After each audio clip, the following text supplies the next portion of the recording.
அவங்க எல்லாருக்கும் என்னுடைய வணக்கம். எனக்கு மகாபலிபுரத்தை பற்றி இப்போ பேசணும்னு சொல்லியிருக்காரு. எனக்கு மகாபலிபுரத்தை இப்போ பிடிக்கல, உங்களுக்கும் பிடிக்காதுன்னு நினைக்கிறேன்.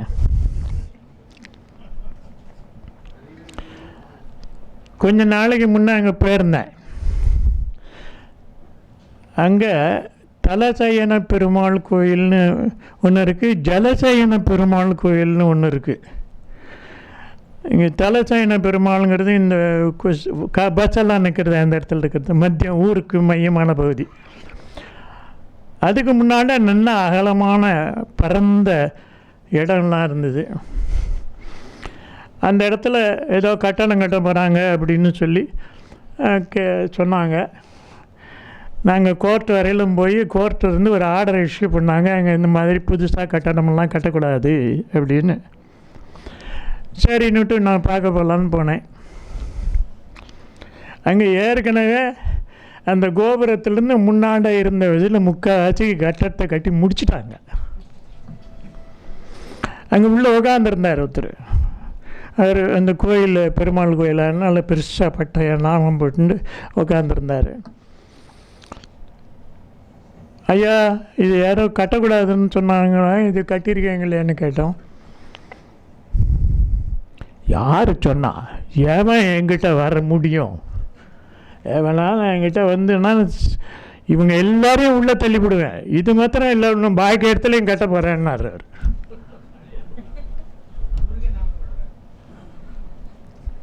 யூசி, இவ்வளோ பியூட்டிஃபுல் ஒரு ஸ்கல்ப்சர் இருக்கிற இடத்துல உலகமே பார்த்து வியக்கக்கூடிய அற்புதமான சில இதுகள் அங்கே இருக்கிற இடத்துல ஒரு 20 அடிக்கு முன்னாண்ட சிமெண்ட் கட்டடத்தை போட்டு ஸ்பாயில் பண்ணுறதுங்கிறது எப்படி எனக்கு பிடிக்கும் சொல்லுங்கள்? I don't like it now. ஏன் ஐ டோன்ட் லைக் இட்னு சொன்னால் இது மாத்திரம் இல்லை, நான் I have seen it in 1955. எவ்வளோ வருஷம் ஆறுது பாருங்க. அப்போ எப்படி இருந்து தெரியுமா? What a beautiful village, lovely village. இவ்வளவு கட்டணமே கிடையாது, எல்லாம் அந்த பழமையாக. நாங்கள் அந்த காலத்தில் பல்லவன் எப்படி இருந்தாலும் அதே மாதிரி அந்த மாதிரி அதில் ஒன்றும் இது இல்லாமல் அவ்வளோ அழகாக இருந்த இடம் அது. அதை பற்றி ஒரு படம் கூட நான் அப்போ எடுத்தேன். 1965 ஒரு படம் எடுத்தேன், சினிமா படம் மாதிரி. அப்போ அங்கே போகும்போது எருமை வண்டி வரும் அந்த ரோட்டில். எருமை கட்டி அந்த மாட்டு வண்டி கூட இல்லை, எருமை வண்டி. I like it very much, because மாட்டு வண்டின்னா எல்லா இடத்துலையும் பார்க்குறோம், எருமை வண்டி இப்போ எங்கே பார்க்குறோம்? எருமை அப்படியே வந்து எடுத்திருந்தேன் நான், இதுக்கு பக்கத்தில் தான்.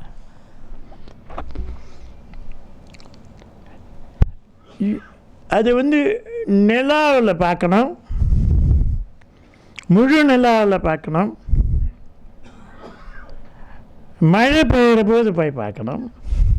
அந்த ரெண்டுக்கும் நடுவில் இருந்து அப்படியே அந்த வாட்டரு இயற்கையாக அப்படியே வரும்போது, எதோ கங்கைன்னு சொல்கிறாங்களோ, கங்கை கரைன்னு சொல்கிறாங்களோ, பரந்த ஆகாசத்திலிருந்து விழுந்தது அப்படியே விழுந்து கீழே பூமிக்கு அடியில் பாதாளம் வரையிலும் போகிற காயக்கூடிய அத்தனையும் அதில் ஒரு சஜஸ்டிவாக வச்சு இவ்வளோ அருமையான ஒரு சிற்பத்தை பண்ணியிருக்கானே.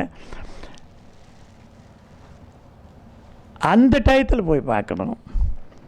அப்போ எல்லாம் க்ளீனாக ஒன்லி அந்த ஓல்டு ஹவுசஸ் தான் இருந்தது. ஓல்டு ரோட்ஸு கூட இந்த மாதிரி இல்லை. நான் சொல்கிறது 55 எவ்வளோ ஆச்சு? 60 இயர்ஸ் ஆகிடுதா? 60 இயர்ஸ் ஆச்சு. So I have lived with it 60 இயர்ஸாக. அதனால் அதுதான் அவர் என்ன பேசணும்னு சொல்லியிருக்காரு போல் இருக்கு. ஃப்ரெண்ட்ஸ், அங்கோர் வாட்னு ஒரு இடம் இருக்குது நம்ம இதில் கம்போடியாவில். இந்த அங்கோர் வாட்டுங்கிறது ரொம்ப ஏழை ஜனங்கள் அங்கே இருக்கிற எல்லாருமே. There was some political upheaval. அதனால் ரொம்ப ஏழ்மையான நிலைமையில் இருக்கிறவங்க தான். ஆனால் அந்த அங்கோர் வாட்டர் பக்கத்தில் இருக்கிறது அங்கோர் தோம்னு ஒன்று இருக்குது. அப்புறம் மேலே பக்கத்தில் ஒரு சிறிய மலை இருக்குது. அது மேலே 108 கோயில் இருக்குது, 108 டெம்பிள்ஸு. எப்படி இருக்குன்னா, உச்சியில் ஒரு கோயில், அதை சுற்றிற 8 இருக்கும் ஒரு கோயில், அடுத்தது ஒரு லெவல் டவுன், அதை சுற்றிற ஒரு வரிசையாக கோயில், ஃபர்தர் டவுன் இன்னும் அதை சுற்றி அப்படி கோயில். அப்படி பார்த்தாங்கன்னா ஒரு பெரிய மேரு அப்படியே இருக்கிற மாதிரி இருக்குது. And Angkor Wat is world ஒண்டர்ஸில் ஒன்று. இந்த உலகத்திலேயே இந்து கோயில்களில் இது மாதிரி ஒரு பெரிய கோயில், அட்ராக்டிவ் கோயில் இல்லைன்னு சொல்லணும்னா அது அங்கோர் வாட்னு தான் சொல்லலாம். அதை சுற்றி பெரிய அகழி, 700 அடி நீளத்துக்கு அகழி. அதுக்கப்புறம் இது போகிறதுக்கு வழி. அதை ஜம்பூ தீபம்னு சொல்கிறாங்க, சமுத்திரம்னு சொல்கிறாங்க. அதுக்கு நடுவில் அடுக்கடுக்காக மேலே போய் உச்சியில் கோயில் கட்டிருக்காங்க. அந்த இடத்துக்கு போனாக்கா 20 மைல்ஸ் சரௌண்டிங்ஸுக்கு எந்த மாடர்ன் பில்டிங்கையும் அலோவ் பண்ணுறதில்ல.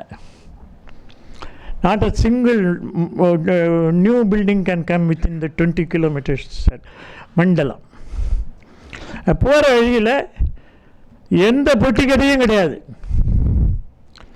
போகிறவங்களுக்கு ரெஸ்ட் ரூம் பக்கத்தில் கொஞ்சம் பின்னாண்டா மறைச்சி கட்டியிருக்காங்க, யார் போனாலும் சுலபமாக பயன்படுத்துகிற மாதிரி. கடை ஒரு மைலுக்கு அந்த பக்கம் ஒரு ஒரு ஒரு 7-8 கடை. ஒவ்வொரு கடையில் ஒரு சாமான் தான் விற்கலாம். துணி பனியன் விற்கிறதுனா ஒன்று தான், ஒரு கடையில் தான் விற்கலாம். இருக்கிறவன் எல்லாரும் பனியன் விற்க முடியாது. அந்த மாதிரி சின்ன சின்ன சாவுனியரெல்லாம் விற்கிறது ஒவ்வொன்றுக்கும் ஒவ்வொரு கடை, அவ்வளோதான். ஒன்றையே எல்லாரும் விற்றுக்கொண்டு இருக்கிற மாதிரி அங்கே அலோவ் பண்ணுறதில்ல. அப்படியே வளர்ந்துருக்கு. அந்த வால் செவுத்து மேலே பிராகார திருச்சுற்று மேலே 100 அடிக்கு மேலே மரம் வளர்ந்துருக்கு. அதை உலகத்தில் இருக்கக்கூடிய அத்தனை விஞ்ஞானிகளும் இந்த பண்டைய கட்டிடங்களை பாதுகாக்கிறது எப்படிங்கிறத சயின்டிஃபிக்காக எத்தனையோ லேபரட்டரிஸ் எல்லாம் எஸ்டாப்ளிஷ் பண்ணி ஒவ்வொன்றையும் டெஸ்ட் பண்ணி அப்படி அதில் சிறந்த வல்லுநர்கள்லாம் அந்த மரத்தை அப்படியே எடுக்காமல் அதை அப்படியே பாதுகாத்து அது மேலும் வளர்ந்து இந்த கோயிலை அழித்து விடாமல் இருக்கிறதுக்காக அதனுடைய வேர்களை மட்டும் வெட்டிவிட்டு அப்படியே ப்ரிசர்வ் பண்ணியிருக்காங்க. இட்ஸ் நாட் ஒன்லி அந்த ஸ்ட்ரக்சர் மாத்திரம் ஒண்டர் இல்லை, அதை மெயின்டைன் பண்ணிருக்கிறதும் அவ்வளோ அழகாக இருக்கு. அந்த மாதிரி நீங்கள் ஈஸ்டில் போனாலும் சரி, வெஸ்ட்டில் போனாலும் சரி. 1978 I had been to Russia, USSR. அப்போ it was under the communist regime. கம்யூனிஸ்ட்லாம் அவங்கெல்லாம் பழைய இந்த சர்ச்சு விரிச்செல்லாம் ப்ரொடெக்ட் பண்ணுவாங்களா பண்ண மாட்டாங்களாங்கிறதெல்லாம் இல்லை. எங்கேயான ஒரு இடத்துல புதைந்து கிடைக்கிறதுங்கிறத தெரிஞ்சுதுன்னாக்கா அதை முதல்ல அவங்க என்ன பண்ணுவாங்க இப்போனாக்க ஆர்கியாலஜிஸ்ட்டை கூப்பிடுவாங்க. We are giving you the சைட்டுமாங்க, இதில் நீ அகழ்வாராய்ச்சி பண்ணி அதை என்ன பாதுகாக்கணும், என்ன கிடச்சிதுன்னு எங்களுக்கு கொடுக்கணும். அதுக்கு எவ்வளோ பணம் வேணுமோ இந்தா, 1 வருஷம் உனக்கு டைம் கொடுப்பேன், இல்லைன்னா 2 வருஷம் டைம் கொடுப்பேன். அதுக்குள்ளே நீங்கள் முடிச்சிடணும். முடிச்சுட்டு ரிப்போர்ட்டை கொடுத்துடணும். அதுக்கப்புறமா தான் அங்கே இவங்க வேறு ஏதாவது டெவலப்மெண்ட் பண்ண முடியுமா பண்ணக்கூடாதாங்கிறத பற்றி டிசைட் பண்ணுவாங்க. கம்யூனிஸ்ட் ரஷ்யாவில் இப்போ கம்யூனிசம் இல்லை, அங்கே ரஷ்யாவில் இருக்குது. But that was not that original communism நான் பார்த்த போது. அந்த மாதிரி அங்கே ப்ரிசர்வ் பண்ணுறாங்க. I went to France. அங்கே laboratory for the preservation of paper manuscripts. Not only old leaf manuscripts, paper manuscripts. அதில் ஒரு துண்டு கடிதாசி மொத்தம் என்கிட்ட காமிச்சாங்க.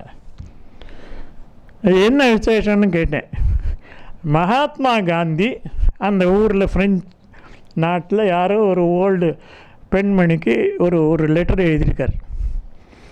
அந்த கடிதாசியில் நடுவில் ஒரு போர்ஷன் உண்டு ஓட்டை மாதிரி விழுந்து போச்சு, கரையாந்தின மாதிரி. இப்போ what they are doing, they ஷோட் me. அதுக்குன்னு ஒரு ஸ்பெஷல் மெஷின் வச்சு அந்த மெஷினை இதை அப்படியே அதில் வச்சு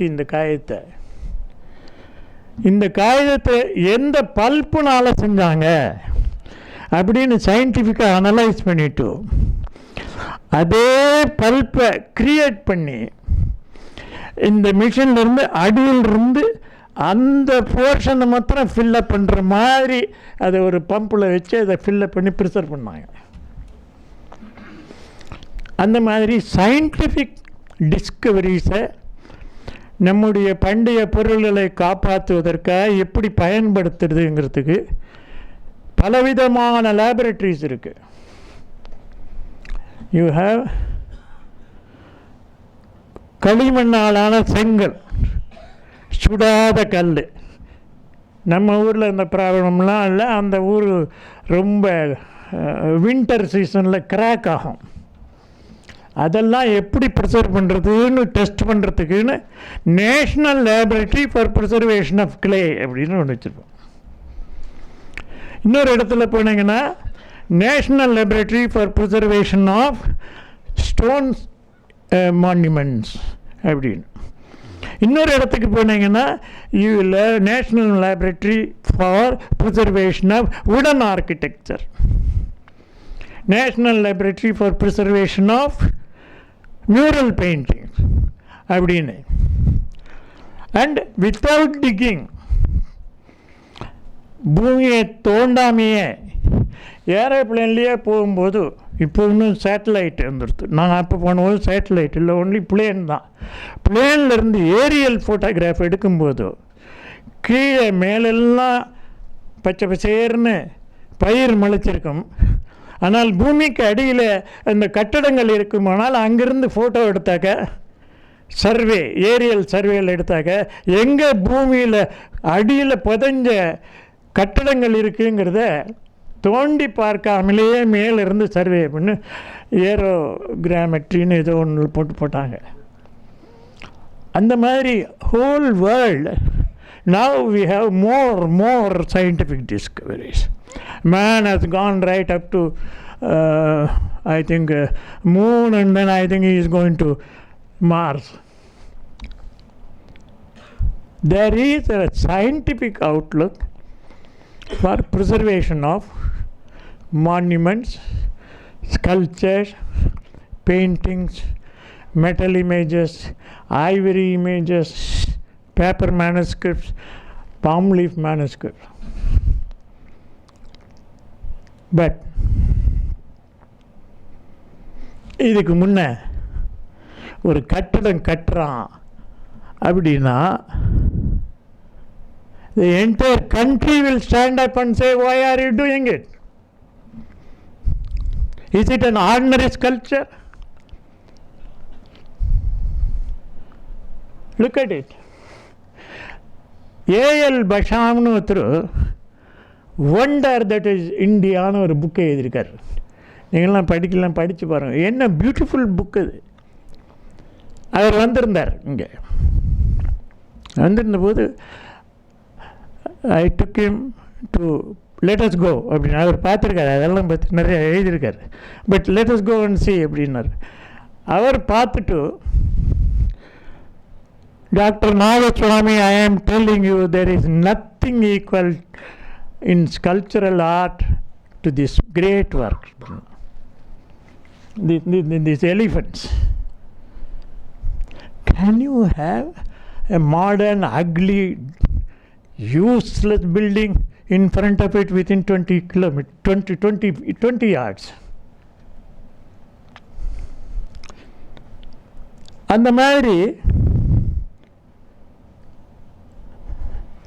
இந்த மாதிரிலாம் எந்த விதமான என்க்ரோச்மெண்ட்டும் இல்லாமல் அந்த மகிஷாசுர மர்தினி, திருவிக்ரமா, இதெல்லாம் இருக்க மகிஷாசுர மர்தினி வெளியில் பியூட்டிஃபுல் ஃபோட்டோகிராஃப் ஒன்று வச்சுருக்காங்க. அங்கேருந்து நீங்கள் நடந்து போகிற வழி அவ்வளோ ஆனந்தமாக இருக்கும். நத்திங் ஆன் எதிர் சைடு. ஒருத்தன் 2 பேர் பெட்டி ஷாப்பெல்லாம் கொண்டுருவாங்க மகாபலிபுரத்தில். அவங்கெல்லாம் ரிமூவ் பண்ணோம் அப்படின்னு அந்த காலத்தில் சொல்லுவாங்க. நடந்து போங்க. அண்ட் எத்தனையோ பேரை கூட்டின்னு போயிருந்துருக்கோம். நல்ல வேர்ல்டு கிளாஸ் பீப்புள்ஸ், ஆர்டிஸ்ட், வரியன்ஸ் எல்லாம் கூட்டின்னு போயிருக்கோம். ஸ்கூல் டீச்சர்ஸை கூட்டின்னு போயிருக்கோம். பாய்ஸை கூட்டின்னு போயிருக்கோம். ஃபுல் மூனில் நடந்து போய் பார்த்துருக்கோம். What a wonderful sight it is. அந்த 5 ரதங்கள்னு சொல்கிறாங்களே, அந்த கோயிலை போய் பார்க்கும்போது த்ரில்லிங்காக இருக்கும். Nature's beauty, and within the nature's beauty, man's creation, artistic creation that captures your mind. We have been to Mahabalipuram on heavy rains. அந்த ரெயின்ஸ் வந்து அப்படி ஆங்குலராக அந்த சீஷோர் டெம்பிள் அங்கே நின்றுட்டு பின்னாண்ட பிக் ஹோல் ஓஷன் பின்னாண்ட நிற்கிறது. அப்படி அப்படி அப்படி சாய்ந்து அடிக்கும். What a sight. மேலிருந்து பார்க்கலாம் எண்டு வரையிலும். Nothing, absolutely nothing. அந்த லைட் ஹவுஸ்னு சொல்கிறாங்களே, அது மேலே ஏறி நீங்கள் பார்த்தீங்கன்னா இந்த சின்ன கிராமம் இங்கே இருக்கும். அப்படியே நீங்கள் நடந்து போனீங்கன்னா ஒரு மண்டபம் நேர சமுத்திர கரை வரையிலும் போகிற வரையிலும் ஃப்ரீயாக இருந்தது. அந்த எண்டில் எங்கேயோ அந்த சீஷோர் டெம்பிள் மாத்திரம் இருந்தது. அதை பார்க்கலாம். அதே மூன் லைட்டில் பார்க்கலாம், ஈவினிங் லைட்டில் பார்க்கலாம், அண்ட் மழை பெய்கிற போது பார்க்கலாம். அதுக்கு பின்னாடி அப்படியே கம்ப்ளீட் ஓஷன். இந்த நேச்சர்ஸ் பியூட்டி இருக்க. இது வந்து அந்த மாமல்லபுரம் மான்யூமெண்ட்ஸை கிரியேட் பண்ணும்போதே ஒரு அந்த பல்லவ அரசனுக்கு ஒரு போயட் இருந்தான். அவன் தண்டின்னு பேர் அவனுக்கு. அவந்தி சுந்தரி கதா அப்படின்னு ஒரு கதை எழுதியிருக்கான் சமஸ்கிருதத்தில். அது வெறும் கதை, பியூர் கதை. ஆனால் அதில் இன்ட்ரோடக்டரி பார்ட்டில் he was captivated by the beautiful sight of that seashore temple. அந்த இடத்துல இருக்கிற போது அந்த பொயட் எழுதினதில் அந்த ஊர்லேருந்து ஒரு சிற்பி வந்தானாம். அந்த சிற்பி காஞ்சிபுரத்துக்கு சென்று அன்று ஆண்ட அந்த பல்லவ மன்னன்கிட்ட போய், ஐயா, கடற்கரையில் ஒரு பாறையினால் வடிக்கப்பட்ட ஒரு பெருமாள் அனந்தசாயி, ஆனால் அவர் ஓஷன்லேயே படுத்துட்டுருக்கார். அந்த அலைகள்லாம் அவர் மேலே மோதுறது. அந்த சிலைக்கு இந்த கை போர்ஷன் உடஞ்சி போச்சு. அதை நான் ரிப்பேர் பண்ணியிருக்கேன். அந்த ரிப்பேரை நீங்கள் வந்து பார்க்கணும்னாலாம். சிற்பி ராஜாட்ட போய் கேட்குறான். உடனே அந்த அரசன் அங்கே இருந்து இறங்கி வந்து மாமல்லபுரத்துக்கு வந்து அங்கே நிற்கிறான். நிற்கும்போது அப்படியே அந்த கையை எப்படி ரிப்பேர் பண்ணியிருக்கேன்னுட்டு அவன் சொன்னதை எங்கேப்பா இருக்குன்னு காமிச்சாரான். நீங்களே பாருங்க, நான் ராஜாவுக்கு பார்க்க முடியல, அவ்வளோ அழகாக அதை ரிப்பேர் பண்ணிருந்தாமா. How he join this broken ரிஸ்ட்ன்ட்டு ராஜானால் கண்டுபிடிக்க முடியாத அளவுக்கு ஒரிஜினல் மாதிரி அப்படியே பண்ணலாம். அதை பார்த்துட்டு இருந்து அரசன் அப்படியே வியந்து போய், இப்பேற்பட்ட ஒரு சிற்பி, கலை அறிவு நிகழ்ந்தவன், பண்டையதை காப்பாற்றக்கூடியதிலும் வல்லவனாக இருக்கக்கூடிய ஒரு இவன் இருக்கானேன்னு அவனை பாராட்டி கொண்டிருக்கும்போது ஒரு பெரிய தாமரை புஷ்பம் அலைகளினாலே அடிக்கப்பட்டு அங்கே அந்த படுத்திருக்கக்கூடிய பெருமானுடைய காலில் விழுந்துதான். அதில் இருந்து ஒரு கந்தர்வன் தோன்றி மேலே போனான். அவன் அந்த கதையை சொன்னான் என்று அந்த கதையினுடைய முதலிலே இருக்கக்கூடிய தொடக்கமாக சொல்கிறான். அநேகமாக இந்திய நாட்டில் ஏன்ஷியன் ஆர்ட்டை பழமை மாறாத ரிப்பேர் செய்ததாக எழுதப்பட்டிருக்கிற 1300 ஆண்டுகளுக்கு எழுதப்பட்டிருக்கக்கூடிய ஒரே ஒரு கதை மகாபலிபுரத்தில் தான் இருக்கு. அப்பேற்பட்ட மகாபலிபுரத்தில் இருக்கக்கூடிய அந்த கடற்கரை கோயிலை அப்படி பார்த்துருக்கோம். நாங்கள்லாம் 50 வருஷத்துக்கு முன்னால் பார்த்துருக்கோம். You go to a great monument. இப்போ கூட காலையில் ஒரு 9 மணி 10 மணிக்குள்ளே தான் போகணும். மத்தியானம் போகாதுங்க, சாயங்காலம் போகாதீங்க. ஒரே ஆவி மாதிரி பார்க்குற போது அதனுடைய அழகை பார்க்க முடியாது. இங்கே இருந்து நம்ம மெதுவாக போகலான்னு 12 மணிக்கு போனோம்னாக்கா இதுங்கிட்ட போனாக்கா லைட்டு கூட இந்த பக்கம் வந்துடும், அந்த பக்கம் போயிடும், பார்க்க முடியாது. You need an environment, you need அந்த temperature, cool and beautiful, everywhere there is nature. And அந்த நேச்சரில் இவன் தன்னோடதை அதை கெடாமல் இப்போ செஞ்சான். அதை you go to Mahabalipuram, the most important thing that you must see is that ஒரு கல் எப்படி இருக்கோ அந்த கல்லினுடைய அந்த வடிவத்தை வச்சு அங்கே ஒரு கலையை வடிச்சிருக்கான். பார்த்தா ஒரு சிங்கம் மாதிரி இருந்ததுன்னா சிங்கம் மாதிரி அதை வெட்டியிருக்கான். குதிரை மாதிரி இருந்தால் குதிரை மாதிரி விட்டுருக்கான். இங்கே பாருங்க, நடுவில் ஒரு கிளிஃப்ட் மாதிரி ஒன்று இருக்குது.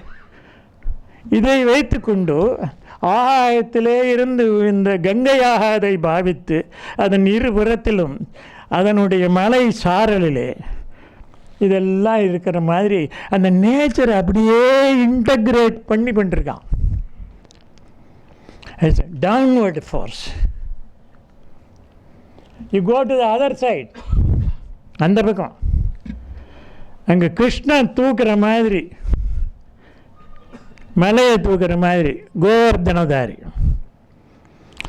இது மேலேருந்து விழறது, அது இங்கேருந்து மேலே தூக்கிறது. அதுக்கு முன்னே இருக்கிற மண்டபம் முன்னே இல்லை, கருங்கல் மண்டபம் ஒரிஜினலாக இல்லை, அது 16th செஞ்சுரியில் கட்டியிருக்கான்.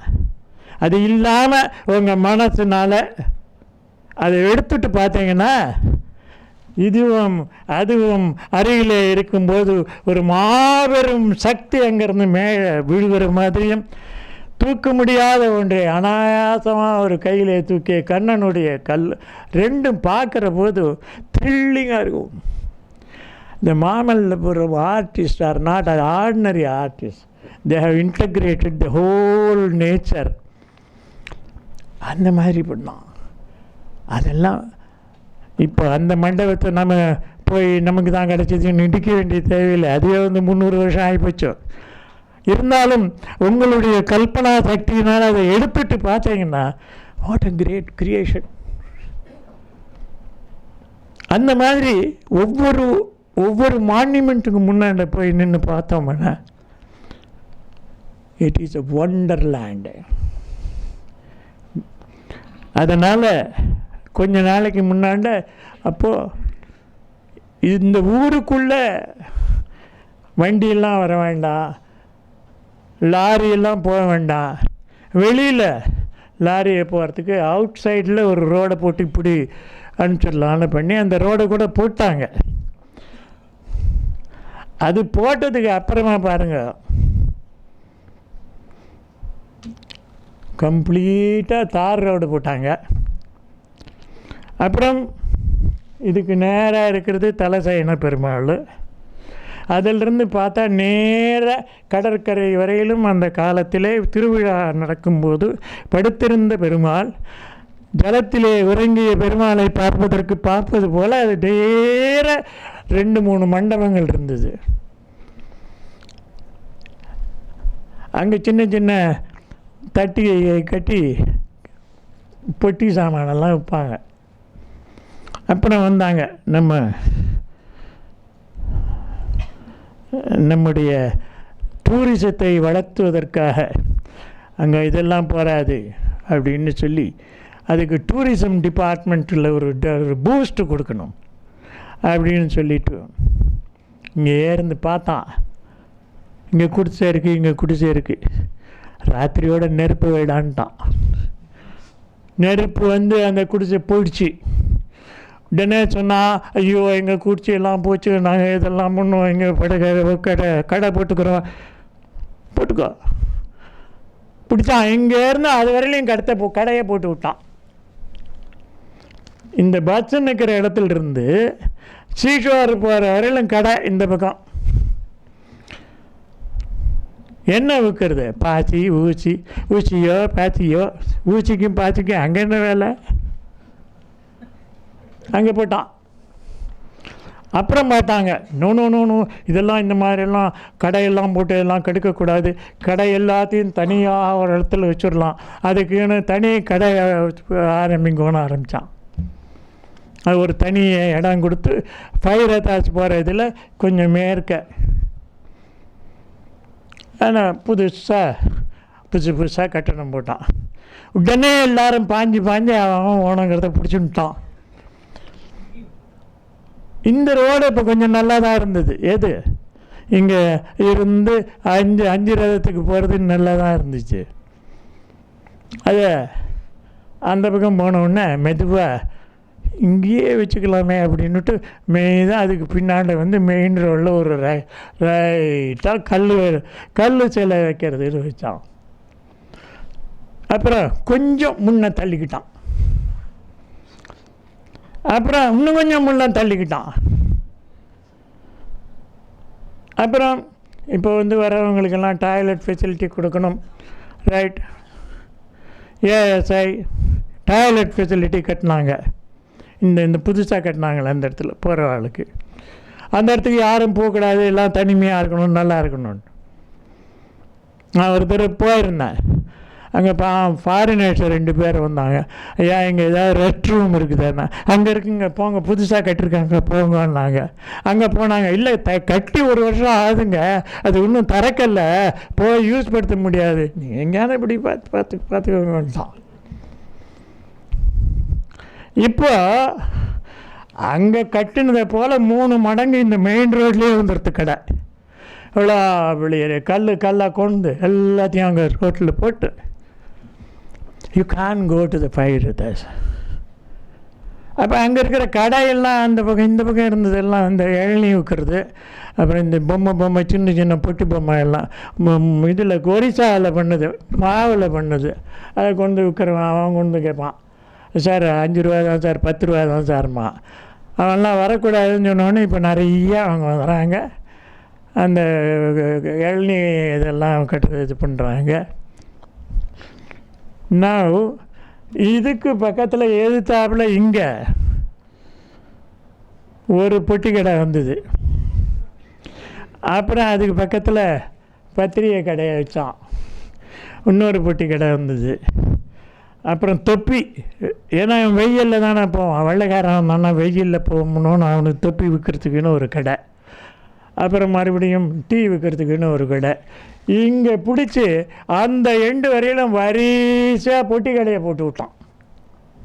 மெயின் ரோட்லேயே தெரியும்னு நினைக்கிறேன் அவங்களுக்கு, போனவங்களுக்கு பார்த்தீங்கன்னா. சார் இந்த இடத்துக்கு இப்போ போனோம்னாக்கா எப்படி இருக்கும் மனசு? Go and have a look at what is happening in your nearby countries, how they are preserving it. Is it how we preserve our own?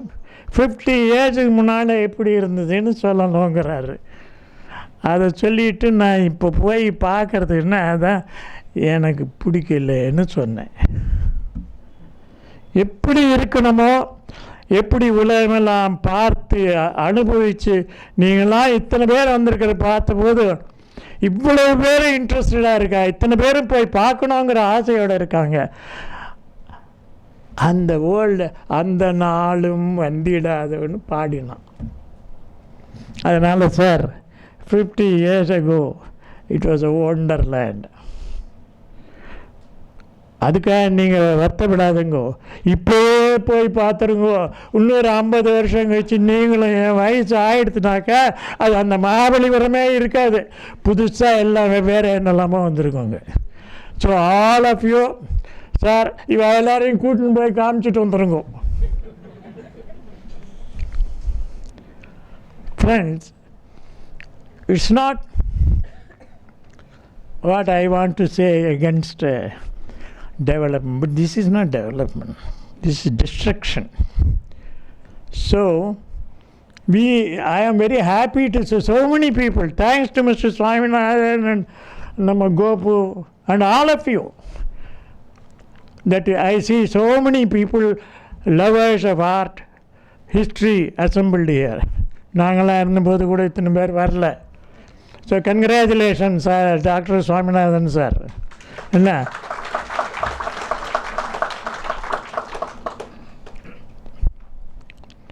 அந்த பாரதி சொன்னான், தனி ஒருவனுக்கு குணவில்லை எனில் ஜெகத்தினை அழித்திடுவோம்னு சொன்னான். எங்கள் கலை அம்சங்கள் இருக்கக்கூடிய பண்டைய சின்னங்களில் எவனான கை வச்சிங்கன்னா உங்கள் ஜெகத்தையே அழிச்சு போடுவேன்னு சொல்லக்கூடிய இளம் வீரர்களாகத்தான் நான் இங்கே இருக்கிற அவங்களெல்லாம் பார்க்குறேன். Look at what is there. அங்கே ஒரு இன்ஸ்கிரிப்ஷன் இருக்குது, கல்வெட்டு, பல்லவர் காலத்து கல்வெட்டு. எல்லாம் படிச்சிருக்காங்க, பட் அதனுடைய இம்பார்ட்டன்ஸு, அதை தோற்றுவித்த பல்லவன் சொல்லுகின்றான். அது சமஸ்கிருதத்தில் இருக்குது. ஒன்றும் பெரிய கஷ்டமான சமஸ்கிருதம் இல்லை, நல்ல எல்லாரும் புரிஞ்சுக்கிற சமஸ்கிருதம். எதி ந விதாதா பரதோ ந ஹரிஹி நாரதோ நவா ஸ்கந்தः போத்தும் கைவ சமர்த்தா சங்கீதம் காலகாலஸ்யன்னு இருக்குது. இதுதான் ஒரு ஒரு ஒரு ஒரு ஒரு செய்யுள். பரத முனியோ ஹரியோ நாரதனோ ஸ்கந்தனாகிய குஹனோ இவர்களை தவிர வேறு யாரால் காலகாலனுடைய சங்கீதத்தை அறிந்து அனுபவிக்க முடியும் என்கிறது தான் அதோட அர்த்தம்.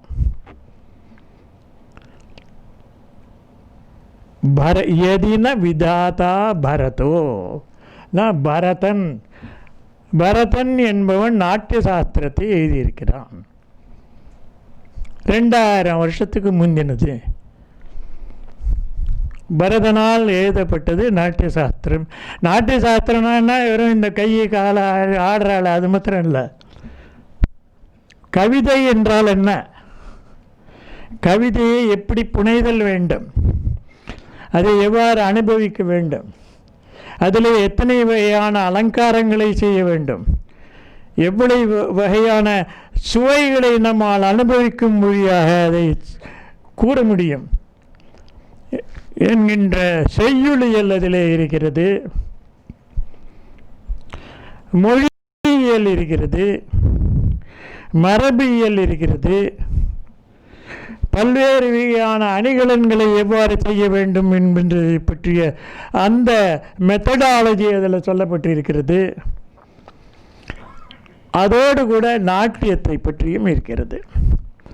நாட்டியத்திற்கு ஆல்பபெட்டாக இருக்கக்கூடிய கரணங்கள் என்றால் என்ன, இந்த கரணங்களை எவ்வாறு ஒன்றோடு ஒன்று எல்லாம் சேர்க்கலாம் என்பதையெல்லாம் அவன் எழுதியிருக்கான். பரதன் ஒரு 2000 ஆண்டுகளுக்கு முன்னே எழுதியிருக்கான். இன்றைக்கி உலகம் பூரா போய் பார்த்தோம்னா பரதநாட்டியம் என்றால் தமிழ்நாட்டை தான் சொல்லுவாங்க. ஒவ்வொரு ஊருக்கு அங்கே ஒடிசி இருக்கும்பாங்க, மணிப்பூரி இருக்கும்பாங்க, கதக் இருக்கும்பாங்க. பரதநாட்டியம் சொன்னாங்க தமிழ்நாட்டில் இருக்கிறது தான் சொல்லுவாங்க. அந்த அளவுக்கு பரதனால் எழுதப்பட்ட, வகுக்கப்பட்ட, வகை செய்யப்பட்ட, தொகுக்கப்பட்ட நாட்டியம் கூறுபாடுகள் எல்லாம், மொழி கூறுபாடுகள் எல்லாம் அதில் எழுதப்பட்டிருக்கு. அது அந்தந்த பகுதிகளிலே மலர்ந்திருக்கிறது. அழகான தாமரை மலரோ அல்லது ரோஜா மலரோ எப்படி எங்கெங்கெல்லாம் மலருமோ அதுபோல் ஒவ்வொரு ஸ்டேட்லேயும் ஒவ்வொரு ஏரியாவிலும் கீழ்ப்பகுதியோ மேற்பகுதியோ வடக்கோ தெற்கோ அந்தந்த பிராந்தியங்களில் மலர்ந்தது. அத்தனைக்கும் அடிப்படையாக இருப்பது இந்த பரதனுடைய நாட்டியம். அந்த பரதனை பற்றி முதல்ல கல்வெட்டில் சொல்லக்கூடியது, சான்று சொல்லக்கூடியது மகாபலிபுரத்தில் இருக்கிற கல்வெட்டு தான். எதின விதாதோ பரதோ ந எதிர் நாரதோ நவா ஸ்கந்தः போத்தும் கைவ சமர்த்தக சங்கீதம் காலகாலஸ்ய. ஃப்ரெண்ட்ஸ், நம்ம இப்போ சங்கீதம்னு சொல்கிறோம், சங்கீத கலாநிதி அப்படின்னு சொல்கிறோம், டைட்டில் சொல்கிறோம். சங்கீதம்னா என்ன அர்த்தம் அப்படின்னா இசை, வகுக்கப்பட்ட இசை, பண்படுத்தப்பட்ட இசைன்னு நம்ம நினைப்போம். ஆனால் அந்த காலத்தில் நாட்டியம், பாடல், வாத்தியம் இந்த மூன்றும் சேர்ந்ததுக்கு தான் சங்கீதம்னு பேர். அதைத்தான் துரியம் அப்படின்னு சொல்லுவாங்க. இசை மட்டும், பாடல் மட்டும் இருக்கக்கூடியதற்கு கீதம் என்று தான் பெயர். நிருத்த கீத வாத்தியம்னு சொல்லுவாங்க. நிருத்த கீத வாத்தியம், இதுக்கு தான் சங்கீதம்னு பேர். அதுக்கு நம்முடைய கல்வெட்டுக்களில், ஏராளமான கல்வெட்டுக்களில் சோழர் காலத்திலெல்லாம் கொட்டாட்டு பாட்டுன்னு பேர். கொட்டு, ஆட்டு, பாட்டு, ஆடல், பாடல், கொட்டு, வாத்தியம். கொட்டாட்டு பாடலாகி நின்றான் கண்டா என்பது தேவாரம். அதனால் இந்த மூன்றும் இணைந்ததுக்கு தான் சங்கீதம்னு பேர். கிளாசிக்கல் மியூசிக்ங்கிறதுக்கு கீதம் என்ற பெயர் தான் பயன்படுத்தப்பட்டிருக்கு. இப்போ இதில் மகாபலிபுரத்துக்கு நீங்கள் போனீங்கன்னா அங்கே தான் எழுதியிருக்கான் சங்கீதம் காலகாலஸ்ய. காலகாலன் என்பது சிவபெருமான். அவர் வீணை வாசிக்கின்றார் வீணாதரமூர்த்தியாக, நடமாடுகின்றார் ஆடவல்ல பெருமானாக, இயலுக்கும் அறமுறைத்த பட்டனாக விளங்குகின்றார், ஆளுங்கீழ் அமர்ந்தானாக. அப்படி இருக்கக்கூடியவர் மூணும் அறிந்தவரை பற்றி தெரிந்து கொள்ளணும்னா இவாளை தவிர யாருனால அறிந்து கொள்ள முடியும் என்பது அந்த பாடலனுடைய முதல் கருத்து. ஆனால் அது மட்டும் இல்லை, அதுக்கு பின்னாடி ஒரு சஜஷன் இருக்குது. காலகாலன் என்பது இந்த சிற்பங்களை எல்லாம் தோற்றுவித்த ராஜசிம்மனுடைய ஒரு பட்டப்பெயர். அவனுக்கு கிட்டத்தட்ட 400 பட்டங்கள் காணப்படுகின்றன காஞ்சி கைலாயநாதர் கோயிலில். அதில் ஆதோத்ய தும்புரு, வீணா நாரதா என்ற பட்ட பெயர்களெல்லாம் அதை தோற்றுவித்து அவனுக்கு காணப்படுகின்றன. அதனால் அவன் இசையிலே வல்லவன். இந்த சிற்பங்களை எல்லாம் தோற்றுவித்தவன் இசையிலே வல்லவன், வாத்தியங்களிலே வல்லவன், ஆடலிலும் வல்லவன். அதனால் அந்த ஆடல்ங்கிறது அந்த காலத்தில் நாடகமும் இணைந்தது. நாட்டியம் என்றால் நாட்டியம், நாடகம் இரண்டும் இணைந்தது தான். அதனால் நாரதனும் எவன் நாட்டியத்தை ஒரு நன்னூலாக தோற்றுவித்தானே அந்த பரதனும் அல்லது ஹரியோ முருகப்பெருமானோ, முருகப்பெருமானால் பெரிய இசை நூலே இருந்திருக்கின்றது. குகன் மதம் என்று ஒரு மதம் இருக்குது. அந்த மாதிரியாக இருக்கக்கூடிய முருகப்பெருமானா இவர்களால் தான் இவனுடைய இந்த கலையாகிய சங்கீதத்தை அனுபவிக்க முடியும், பாராட்ட முடியும் என்று இதை தோற்றுவித்த மன்னன் வெறும் இயலில் மாத்திரம் சிறந்தவன் அல்ல, இசையிலே சிறந்தவன், நாட்டியத்திலே சிறந்தவன் என்கிறது தெரியுது நமக்கு. அதனால் தி எர்லியஸ்ட் ரெஃபரன்ஸ் டு இந்த சங்கீதத்துக்கு, நாட்டியத்துக்கு, பரதனுக்கு ஒரு முதல்ல இந்திய நாட்டிலேயே இடம் கொடுத்து அதை கல்வெட்டில் எழுதி வச்சவன் இதை தோற்றுவித்த மன்னன் ராஜசிம்மன். அது எங்கள் மகாபலிபுரத்தில் தான் இருக்குது. அந்த மாதிரி அந்த மகாபலிபுரம் கோயிலை சுற்றிவிர கடற்கரை கோயிலை சுற்றிவிர போனீங்கன்னா சின்ன சின்னதாக பாறையாக ஒரு தேஞ்சு போன சிற்பங்கள் எல்லாம் வச்சுருப்பீங்க. அங்கே பார்க்கலாம். உள்ளே இறங்கின உடனே 3 பலிபீடம், அதுக்கப்புறம் உள்ளே போனாக்கா அங்கே சும்மா இப்போ ரிப்பேர் பண்ணும்போது எல்லாத்தையும் எடுத்து ஒழுங்காக அங்கே வச்சுருக்காங்க. அது நாமெல்லாம் பார்க்க மாட்டோம், ஏன்னா எல்லாம் கொஞ்சம் அப்படி கலைஞ்சு போயிருக்கு. அதை பார்த்தா அரசன் அமர்ந்திருக்கின்றான். அவனுக்கு எதிர்க்கே ஆடல் மகளிர் அழகாக ஆடுறது இருக்கும். ஒரு பெண் ஆடுவது, 2 பெண் ஆடுவதெல்லாம் அங்கே பார்க்கலாம். அரசன் அமர்ந்து பார்ப்பதை பார்க்கிறான். இதையெல்லாம் பார்க்குற போது நமக்கு சங்க காலத்திலே வேத்தியல் பொதுயியல்னு 2 வகையான நாட்டியம் உண்டு. அரசனுடைய அவையிலே ஆடக்கூடுவதற்கு வேத்தியல் என்றும், பொதுமக்களுடைய அவையிலே ஆடுவதற்கு பொதுவியல் என்றும் பெயர். அதிலேயே அகக்கூத்து, புறக்கூத்துன்னு உண்டு. அகக்கூத்து என்றால் இன்பத்தை பற்றி குறிப்பது, சிருங்கார பாவமாக சொல்கிறது. அதுதான் சிருங்கார பதம்னு சொல்லுவாங்க முன்காலத்திலாம். அதெல்லாம் ஆடுறது. அதே அரசன் யார் பரதனை சோறினானோ அவனால் கட்டி வைக்கப்பட்ட அந்த கோயிலையே அங்கே வைக்கப்பட்டிருக்கிற ஒரு 3-4 சிற்பம் தொடர் இருக்குங்க, தனித்தனியாக எடுத்து வச்சுருக்காங்க. Originally the whole thing was there, whole thing was covered like that. எப்படி ஆனால் காஞ்சிபுரத்துக்கு போனீங்கன்னா, வைகுண்ட பெருமாள் கோயிலில் போனீங்கன்னா, பரமேஸ்வர விண்ணகரம் என்று இந்த ஆழ்வார் பாடினதாக எல்லாம் சொன்னார். அந்த கோயிலில் அப்படி திருச்சுற்றில் வந்தீங்கன்னா பல்லவர்களுடைய வரலாறு பூராவும் தீட்டப்பட்டிருக்கிறது, வெடிக்கப்பட்டிருக்கிறது. அங்கே அந்த அரசனுடைய வரலாறு இடம்பெற்றிருப்பது போல இவனுடைய வரலாறு, இதை தோற்றுவித்த அரசனுடைய வரலாறு இங்கே இருந்திருக்கு. இந்த அலையினால் அடிக்கப்பட்டு பல சிற்பங்கள் மறைந்து விட்டன, சில சிற்பங்கள் அங்கே இருக்குது. அதோடு கூட ஒரு துவஜ ஸ்தம்பத்தினுடைய அடிப்பகுதி ஒன்று இருந்தது அங்கே. அதை எடுத்து உள்ளே வச்சுட்டாங்க. ஒத்துட்டியும் சொல்லாத, நான் போய் பார்த்தேன், இது எங்கேயா காணுமே அப்படின்னு. நல்ல வேலை வச்சுருக்கோம் சார். நான் கதவை திறந்துன்னு போனேன். அது மேலே தான் நல்லா இந்த ஏணி மேலெல்லாம் ஏறுற இல்லையா, அது மேலே சாத்தி வச்சுருந்தார். அப்புறம் அந்த தோன்றுறது இதெல்லாம் இருக்கும் இல்லையா, அது மேலே அப்படி சுற்றி வச்சுருந்தேன். ஐயோ பாவம், அங்கேருந்தால் வர வேணான்னு பார்த்துருப்பான். அதை காப்பாற்றலாம், நீங்கள் கொண்டு வந்து நீ ஏனியே போட்டிருக்கேப்பா அப்படின்னு. That had on all the 4 sides most beautiful figure of Shiva playing on வீணா, வீணாதர மூர்த்தி. இப்போ இல்லை, அது உள்ளே கொண்ட ரூமில் போட்டாங்க.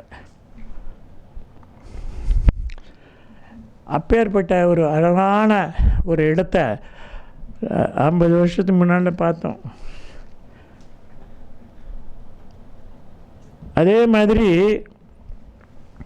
இன்னும் நான் பார்த்துட்டு இப்போ நான் as I told you, I don't like to go there.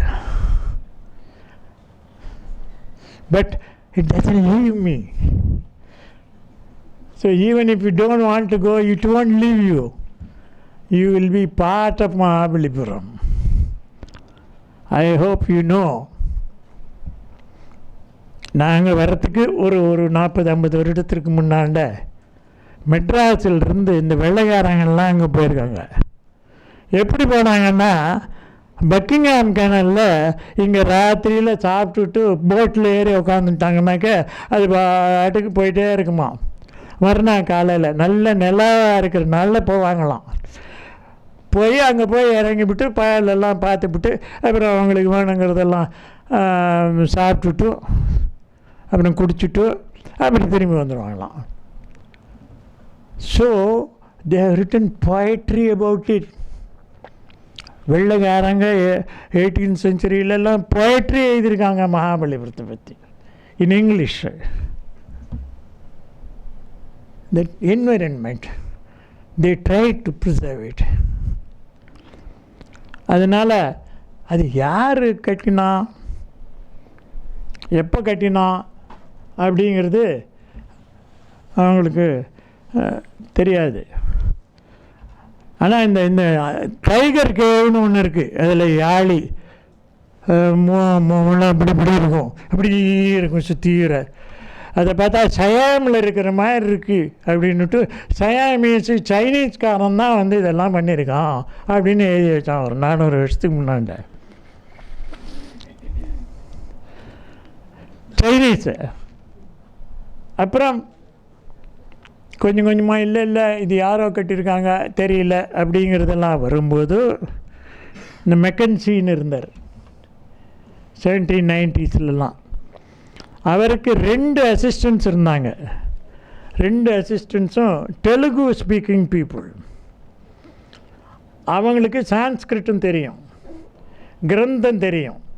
அதனால் அவங்க என்ன பண்ணாங்க, இங்கே இருக்கிற அந்த எழுத்துக்கள்லாம் மெதுவாக தடவி பார்த்து அந்த கிரந்தத்தை படிச்சுட்டாங்க. அவங்க படித்ததுக்கு அப்புறமா தான் இதை பல்லவ ராஜா பண்ணினான்னு தெரியும்.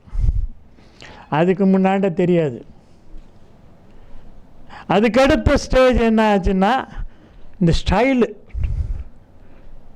அது அப்படி இருக்குது, இது ஒரு 200 வருஷம் 300 வருஷம் கழிச்சு இப்படி இருக்குது, இதுக்கப்புறம் இப்படி இருக்குது, இதோட தூணு இப்படி இருக்கும், அப்புறம் ஒரு 100 வருஷம் கழிச்சு தூணு மாறித்து அப்படின்னு ஸ்டைலிஸ்டிக் கன்சிடரேஷன்னு வச்சுட்டு இது இவன் பண்ணது, இது இவன் பண்ணது, இவன் பண்ணதுன்னு எழுதினாங்க.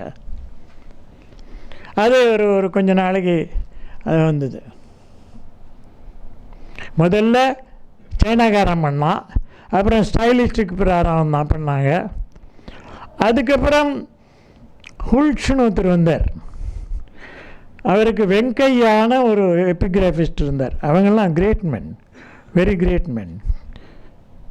அவங்க தான் அதெல்லாம் படிச்சுட்டு அதை எப்படி இங்கிலீஷில் கொடுக்கறது, இங்கிலீஷ் படித்தவனுக்கு கொடுக்கறதுன்னு ஆங்கிலத்தில் எழுதி அதை புஸ்தகம் போட்டிருக்காங்க. சவுத் இண்டியன் இன்ஸ்கிரிப்ஷன் வால்யூம் 1 அப்படின்னு இருக்குது. அதில் தான் அதெல்லாம் இருக்குது. அதில் மகாபலிபுரத்தில் இருக்கிற இன்ஸ்கிரிப்ஷன்ஸ் எல்லாத்தையும் பப்ளிஷ் பண்ணிருக்காங்க வித் இங்கிலீஷ் ட்ரான்ஸ்லேஷன். அப்படி படிக்கிற போது வேறு ஒரு இடத்துல திருச்சினாப்பள்ளியில் அந்த மலைக்கு மேலே போகிற வழியில் நீங்கள்லாம் பார்த்துருப்பீங்கன்னு நினைக்கிறேன், இல்லைன்னா போய் பாருங்க. It's wonderful wonderful sculpture. Gangadhara, இதை கூட கங்காதரன்னு சொல்கிறாங்க, கங்காவதாரம் சொல்கிறாங்க. அந்த கங்காதர மூர்த்திக்கு பக்கத்தில் இந்த பக்கம் இந்த பக்கம் 2 பக்கமும் இருக்கக்கூடிய இந்த பிலாஸ்டருங்கிறதுல கல்வெட்டு இருக்குது. காவேரீம் நயனாபிராம சலிலாம் ஆராம மாலாதராம் அப்படின்னு ஒரு அருமையான பொயட்ரி இருக்குது. அலங்காரம், இதுக்கு பேர் அலங்காரம்னு பேர், தமிழில் அணின்னு பேர். பக்கத்தில் இருக்கிறது கங்காதரர். அதுக்கு ரெஃபர் பண்ணி இந்த பாட்டை எழுதியிருக்கான். எழுதினவன் மகேந்திர விக்ரமன், இவனுக்கு முன்னே இருந்தவன், இவனோட தாத்தா. அந்த மாதிரி அவங்க வந்து பொயட்ரியில் ஈடுபட்டு கொண்டு வந்தவங்க, அதோட சிற்பத்தையும் கனெக்ட் பண்ணுறவங்க. இப்போ நீங்கள்லாம் பார்க்குறீங்களோ இல்லை, அந்த மாதிரி அந்த இதை வைத்து கொண்டு இதையும் பண்ணினது மகேந்திரவர்மன் தான் அப்படின்னு ஒரு ஐடியா சொன்னாங்க. அப்புறம் மண்டபப்பட்டுன்னு ஒரு ஊர் இருக்குது. மண்டபப்பட்டு தானே, தப்பாக சொல்லிடும், மறந்து போடுற.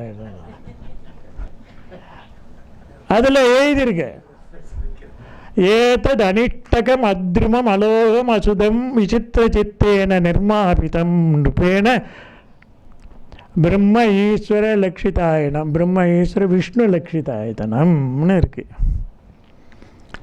அதாவது மரத்தினால் இல்லாமல் இஷ்டகத்தினால் இல்லாமல், ஏதத் அனிஷ்டகம், இஷ்டகம்னா கல், செங்கல், அத்ருமம், திருமம்னா மரம், மரம் இல்லாமல், அலோகம் உலோகம் இல்லாமல், விசித்திர சித்தனாகியவனால் இது செய்யப்பட்டதுன்னு எனக்கு எழுதியிருக்கு. அவனோட தூணை பார்த்தாங்க, இது பட்டப்பட்டியாக இருக்குது, சதுரமாக இருக்குது, இங்கேயும் சில கோயிலில் பட்டப்பட்டியாக இருக்குது, இது அவன் தான் பண்ணினான் அப்படின்னு எழுதியிருக்காங்க அந்த காலத்தில். அவ்வளோதான். That is the beginning stage. அவங்களுக்கு என்னென்ன படிக்க முடியுமோ அதை வச்சுட்டு எழுதுகிறாங்க. அதனால் ஸ்டைலிஸ்டிக் கன்சிடரேஷன் பண்ணாங்க. இப்போது அதில்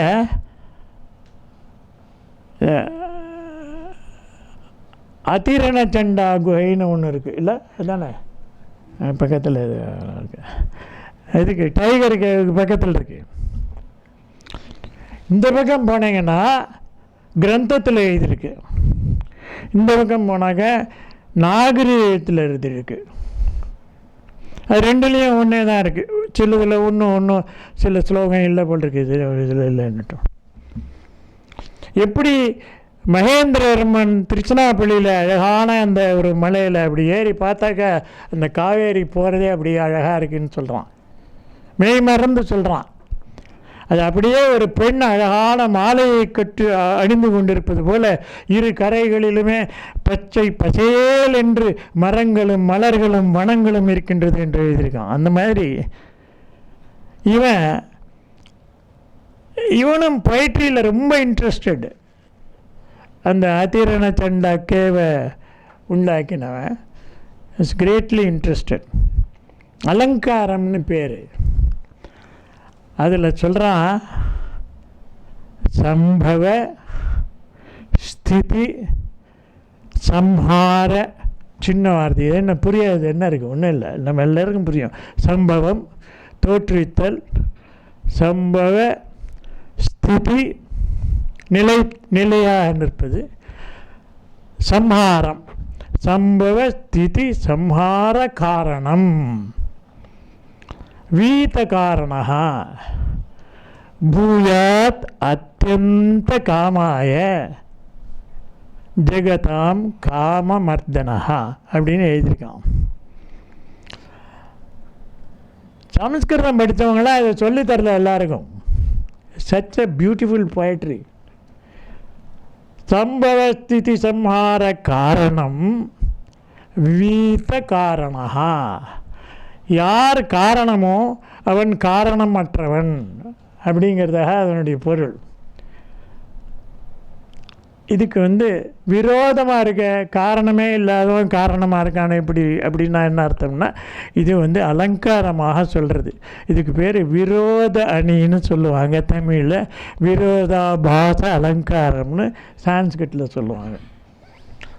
அதே மாதிரி பூயாத் அத்யந்த காமாய ஜெகதாம் காமமர்தனஹா, உலகின் காமத்தை அழித்தவனாகிய, காமனை அழித்தவனாகிய பரமன் எல்லா மக்களுடைய எண்ணங்களையும் ஆசைகளையும் பூர்த்தி செய்யட்டும்னு, காமமற்றவன் காமத்தை பூர்த்தி செய்யட்டும்னு சொல்கிறான்.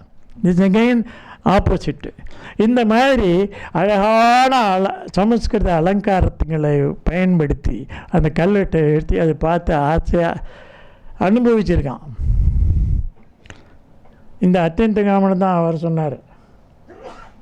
இந்த அத்தியந்த காமன்கிறவனோட பேர் இந்த கல்வெட்டில் இருக்கக்கூடிய பெரும்பாலான பகுதிகள், அந்த கணேசரதம்னு ஒன்று இருக்குது. கணேசரதம் அங்கே கணேசருக்காக செய்யப்பட்டது அல்ல, அதுவும் சிவன் கோயில். அது உள்ள சிவலிங்கம் இருந்தது. இந்த ரெண்டாவது கிளைவுன்னு ஒன்று இருந்தான், அவன் இங்கே வந்து கவர்னராக இருந்தபோது உள்ளே இருந்ததுலாம் தூக்கி வெளில போட்டாங்க. அப்புறம் ஊருக்காரங்க ஒரு பிள்ளையாரை பண்ணி அதுக்குள்ளே உள்ளே வச்சுட்டாங்க. அதனால் இப்போ இட் ஹஸ் பிகம் கணேச ரதம் அப்படின்னுட்டு. அதில் பாருங்கள், இந்த மாதிரி இருக்கக்கூடியதை எடுத்து ஒரு நந்தியை கூட எடுத்து வெளில போட்டாங்க. அப்போ அந்த ஊருக்காரங்கள்லாம் சொல்லலாம், ஐயா ஐயா எங்கள் கண்ணு நந்தியெல்லாம் எடுத்து வெளில போடாதங்கய்யா, ராஜாவுக்கு கெடுதல் வந்துடும்யா அப்படின்னா உடனே அங்கேயே போட்டு ஓடி போட்டான். ஸோ ஒரு கோயிலில் இருக்கிறத அதை தூக்கி போட்டாக்க ராஜாவுக்கு கெடுதல் வந்துடும் அப்படின்ட்டு அப்பவே சொல்லியிருக்காங்க. ஏன் சார் இப்போ இதெல்லாம் பண்ண, இப்போது வராதுங்க, நீங்கள் அதோட நம்ம நிறுத்திக்கலாம். அது நினைக்காதுங்க. அதாவது அந்த மாதிரி இருக்கிற அந்த கோயில்லையும் what a perfect carving from top to bottom. Take a line, vertical line, horizontal line, distribution, balance. It's a marvelous monolithic temple. ரத கோயில்னு அவங்களே பேர் கொடுத்தாங்க. ஊருக்காரங்க சாதாரண கிராமத்துக்காரராக இருந்தால் கூட அவங்களுக்கு கூட இப்போ ஒரு இமேஜினேஷன் கிடச்சிருக்கு. ஸோ தே கால்ட் இட் ரத கோயில், பஞ்சரதம், கணேச ரதம் கோயில்லாம். அதில் இதே இது இருக்குது, அத்தியந்த காமன்னுட்டு. அப்புறம் இதுக்கு அந்த பக்கம் ஒரு கோயில் இருக்குது, அதுக்கு பேர் தர்மராஜ குகைன்னு பேர், குகை கோயில். அதுலேயும் இதே கல்வெட்டு இருக்குது. அங்கே இருக்கிற கோயில், இங்கே இருக்கிற கோயில், இங்கே இருக்கிற கோயில். என்ன சொல்லியிருக்குன்னா கடைசியில் இருக்கிறது மாத்திரம் சொல்கிறேன். பயப்படாதுங்க, சான்ஸ்கிரிட்லாம் எல்லாம் ஒன்றும் சமஸ்கிருதத்தை பற்றி பயப்பட வேண்டிய தேவையே கிடையாது. அவ்வளோ சிம்பிள் வேர்ட்ஸ் தான் அவங்கெல்லாம் யூஸ் படுத்திருக்காங்க. என்ன சொல்கிறது, தேன இதம் காரிதம் துங்கம் தூர்ஜட்டேகே மந்திர கிரகம். தேன அவனால், இதம் துங்கம் நல்ல சிறந்த கோயிலானது, காரிதம் அப்படின்னா செய்யப்பட்டிருக்கிறது. இது கரெக்ட் தானே? தேன இதம் காரிதம் துங்கம் தூர்ஜட்டேகே சிவபெருமானுக்கு, மந்திர கிரகம் கோயிலாக எடுப்பிக்கப்பட்டு, அவனாலே இந்த கோயிலானது எடுப்பிக்கப்பட்டிருக்கிறது என்ன எழுதியிருக்கான். இதையே தான் அந்த கோயில்லையும் சொல்கிறான், அந்த கோயில்லையும் சொல்கிறான். அதனால் யார் அவன் யாருன்னா அத்தியந்த காமஹா, அத்தியந்த காமன் என்று பெயர். அத்தியந்த காமன் என்றால் எல்லையற்ற மன எழுச்சியை, ஆசையை உடையவன் அப்படின்னு பேர். அவன் இந்த கோயிலை தோற்றுவித்திருக்கின்றான் அப்படிங்கிறது அந்த கல்வெட்டில் இருக்குது. இதே கல்வெட்டு அங்கேயும் இருக்கிறதுனால இதை யார் செஞ்சான்னு சொல்கிறீங்களோ அவன் தான் அதையும் செஞ்சுருக்கணும்னுட்டு நான் ஒன்று சொல்லி வச்சேன் ரொம்ப நாளைக்கு முன்னால். 1963 ஆமாம். இது ஸ்டைல்லாம் வராதா? வரும். யார் வராதுன்னு சொன்னால் வரும். But when somebody says that I have made it,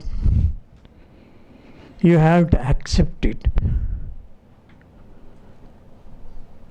இல்லைன்னு சொன்னால், தஞ்சாவூர் கோயிலை ராஜராஜன் சொல்கிறான், நான் எடுப்பிச்ச திருக்கட்டிலின்னு சொல்கிறான். இல்லை நான் சொல்ல ஸ்டைலிஸ்டிக்கலி இட் இஸ் வெரி லேட்டு, இல்லைன்னா ராஜராஜன் இஸ் லேட், அவன் கட்டலைன்னு சொல்லும்படியான நிலைமை வந்துடும். You cannot date any monument where there is a foundation inscription, where the king says that I got it made. You can't change it. You have to accept it. Otherwise, evidence has no value. ஆயிடும். அந்த அளவுக்கு எனக்கு சொல்லக்கூடிய இது ஸ்டைலிஸ்டிக்கலி இது டிஃப்ரெண்ட்னு சொல்லக்கூடிய அளவுக்கு எனக்கு தெரியல. அதனால் நான் எழுதின போது 2 பேருக்கு நான் என்னுடைய புஸ்தகத்தை அனுப்பிச்சிருந்தேன். ஒருத்தர் Stella Kramrisch அப்படின்னுட்டு one of the greatest thinkers of greatest art historians of India. Amma German, and she was a Sanskrit scholar, and she has written 2 volumes on Hindu temples. What is a Hindu temple?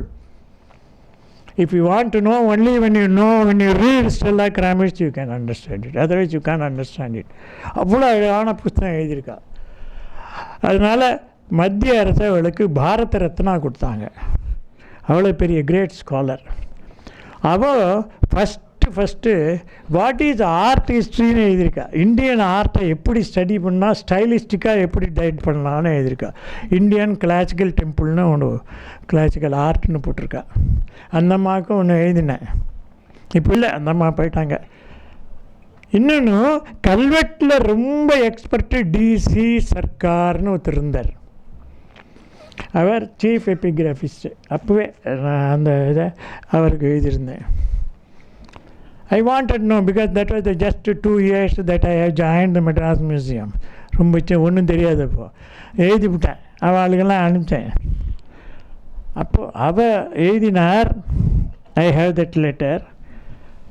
DC Sarkar, I agree with you that all the inscriptions in the Mahabalipuram monument, they belong to one and the same king, Rajasimhana எழுதியிருக்கார். He sent me that letter, which I am preserving it in a very inland letter எழுதியிருக்கார். அப்போது 1963. Stella Kramrisch, she wrote, she is the authority on Indian art style, stylistic dating of Indians. However, I found no difference in style in different monuments at Mahaballapuram. I agree with you, Naiska. So I have 2 greatest authorities.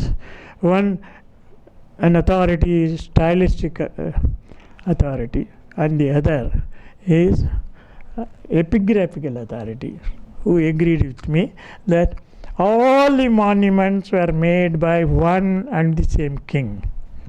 I wrote it in 1963, and after 50 years, up to this time, I have not got any evidence which could disprove my theory.